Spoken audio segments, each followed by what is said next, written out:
Então nosso tema de hoje é andando com o Pai.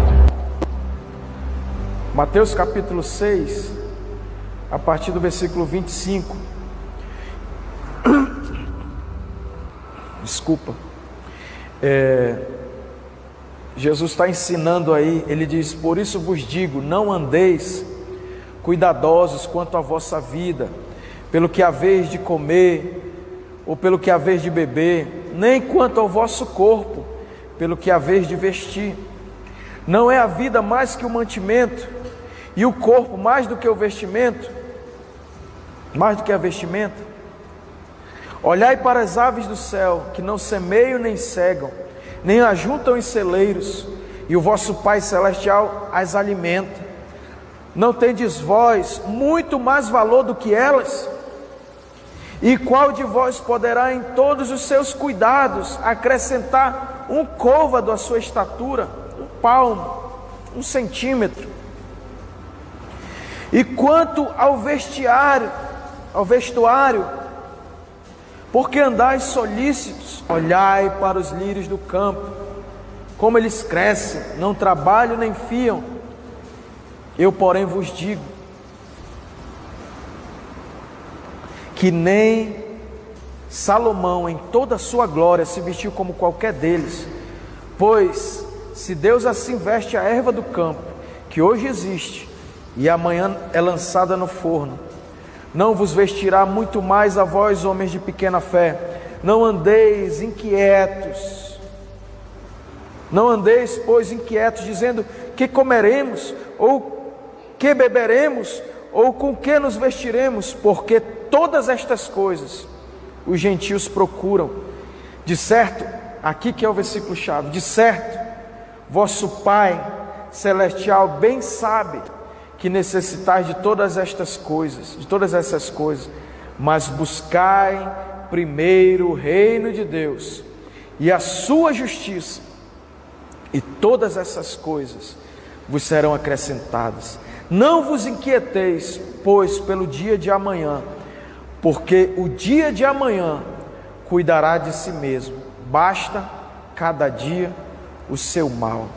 Então, o versículo 32, na parte B, ele diz: vosso Pai Celestial bem sabe que necessitais de todas essas coisas, e o vosso Pai Celestial as alimenta. Queridos, há uma distinção, há uma diferença entre a criatura de Deus e os filhos de Deus.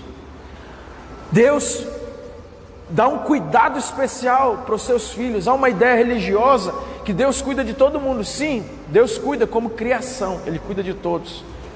Mas aqui Ele está enfatizando a filiação. E isso é algo muito importante.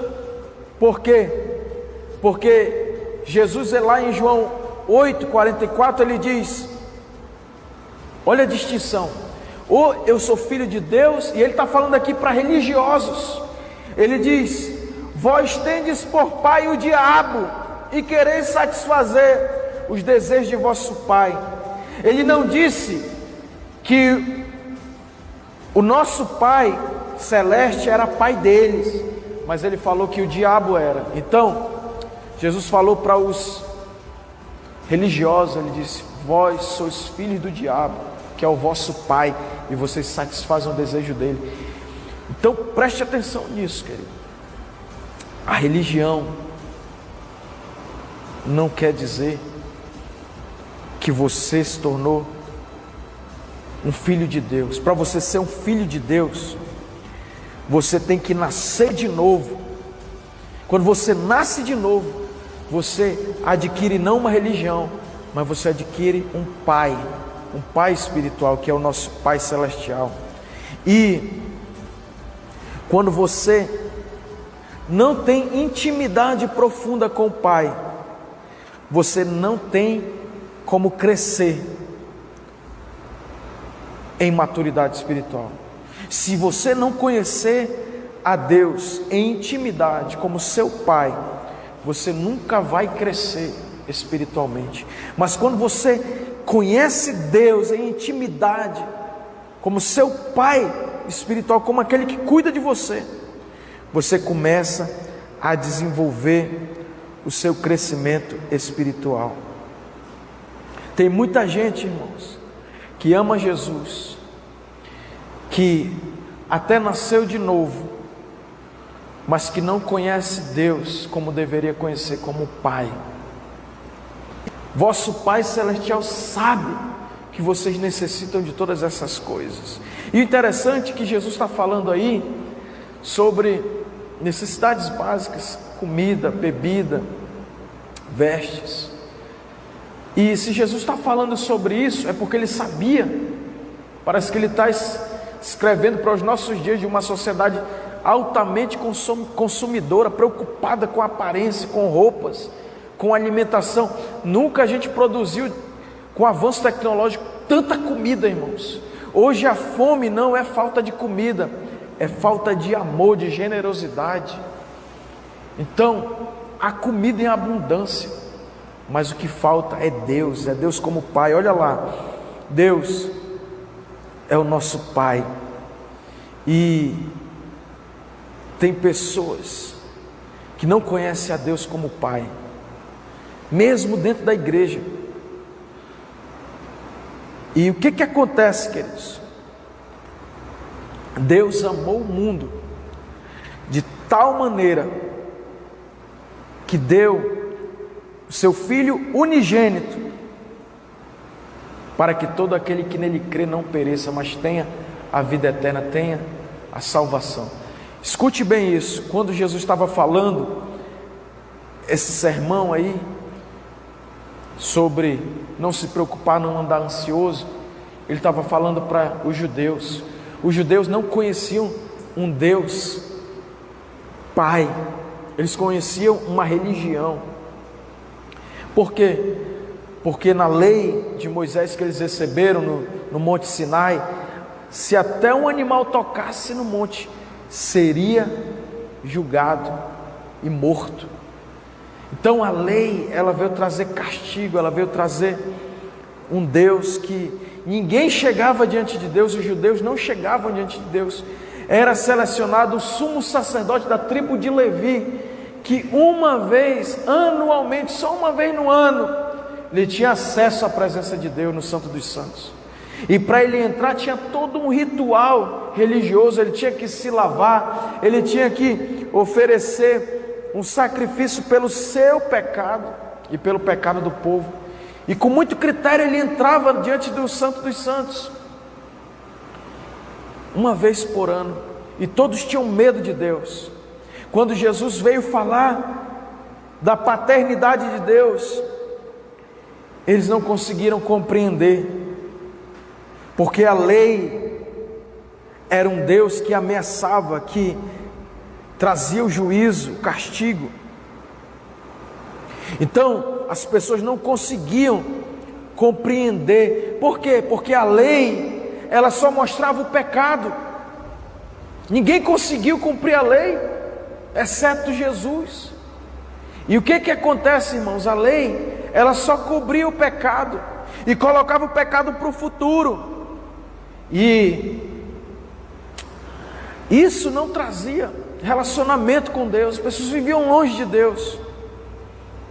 O sacerdócio levítico, eles pegavam o animal, impunham as mãos como holocausto e soltavam o bode no deserto, e ele levava os pecados. Lá no deserto vinha o juízo contra aquele animal, mas afastava o pecado para frente, para o futuro, mas não resolvia. E o que Deus, como Deus se revelava naquela estação espiritual? Ele era o Elohim, Ele era o Yahvé. As pessoas nem mencionavam o nome de Deus, eles não o conheciam pessoalmente, em intimidade. Como eu já falei, só o sumo sacerdote tinha acesso à presença de Deus. Mas Jesus, Ele não veio estabelecer uma religião, Ele veio estabelecer a filiação. Nós se tornamos filhos de Deus para ter intimidade com o Pai. com um Pai amoroso, com um Pai bondoso. E quando a gente compreende e vive, não uma compreensão com assentimento intelectual, não uma teologia intelectual, mas uma experiência de ser encharcado desse amor, dessa intimidade. Sabe, queridos, Deus é o Deus Todo-Poderoso, e Ele jamais vai nos deixar, jamais vai nos abandonar. Olha o que Ele diz aqui. Vamos ver o que Jesus fala a respeito do Pai. Escute bem isso. Olha como Jesus começa a definir o Pai. João 16, 23, ele diz, o Evangelho de João, capítulo 16, versículo 23, ele diz: e naquele dia nada me perguntareis, naquele dia nada me perguntareis, na verdade vos digo, que tudo quanto pedirdes a meu Pai, em meu nome, Ele vos há de dar. João 16, agora o versículo 27, pois o mesmo Pai vos ama, visto como vós me amastes, e crestes que saí de Deus. Não vos assemelheis, pois, a eles, Jesus falando, versículo 8 e 9 de Mateus 6, não vos assemelheis a eles, pois a eles, porque o vosso Pai sabe o que vos é necessário, antes de vós lhe pedirdes. Portanto, vós orareis assim: Pai nosso que estás nos céus, santificado seja o teu nome. Note a grande ternura aí, queridos. Pai nosso. Ele não está chamando Deus, Elohim, Yahvé, El Shaddai. Ele está chamando Pai nosso. Não é Pai meu, é um amor. Quando Paulo vai orar pela igreja em Éfeso, lá em Efésios capítulo 3, versículo 14, ele diz: por causa disto eu me ponho de joelho perante o Pai de nosso Senhor Jesus Cristo, do qual toda a família nos céus e na terra toma o nome. Ele está falando aí, queridos, revelando o Pai. Então, a gente viu os níveis de maturidade, só recapitulando aqui: crescendo espiritualmente, infância, meninice, maturidade. Mas eu cresço em maturidade quando eu ando com o Pai, quando eu conheço Deus como Pai. A gente vê que uma pessoa madura, ela anda com o Pai, ela conhece o Pai.